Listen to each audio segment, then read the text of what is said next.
Hey, greetings. This is Pam with Driven Performance Consulting, and I am continuing my series of talks on personal effectiveness.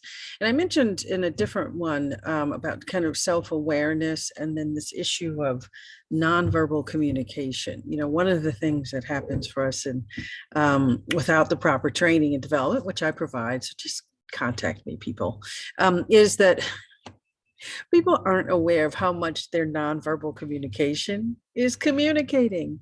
And, in the world of nonverbal communication, there's a whole, list of what we could be talking about. I mean, we're talking about body language, we're talking about movement, we're talking about posture, we're talking about facial expressions.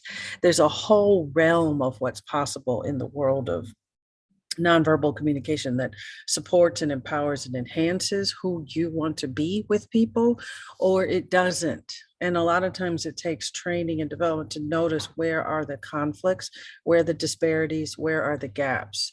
Anything from how your posture, how much space you're taking up, what kind of eye contact are you making, and when, and what parts, what conversations.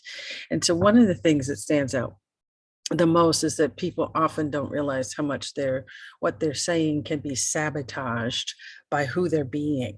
You know, I had somebody that was sharing with me, and no, I'm really passionate about the project. And the entire time they spent talking to me about this thing that really mattered to them, their eyes were like at my shoulder or something. They weren't looking at me in the eye. And I just remember thinking, okay. And I finally said something because, I'm a coach. I want to contribute to people. So I said, let me just interrupt you. I just want to check in because you're sharing about something I can tell really, really matters to you. And how you're sharing with me, it's either you're shy or you're insecure or something, but you're not actually with me because your eyes are, rather than be here with me, you're sharing the whole time with your eyes kind of down like this. And, what's that about? The person had no awareness that this is what was happening. This is what was going on with them. And we were able to just kind of unpack where they were just feeling a little insecure and vulnerable as they shared.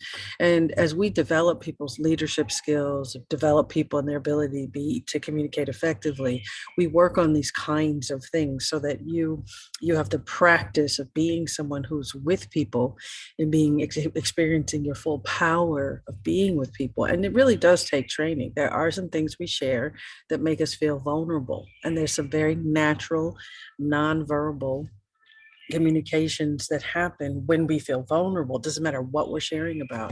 And if we don't train and practice to manage for those things, they can sabotage us and what we're out to accomplish. So get some training, time to train.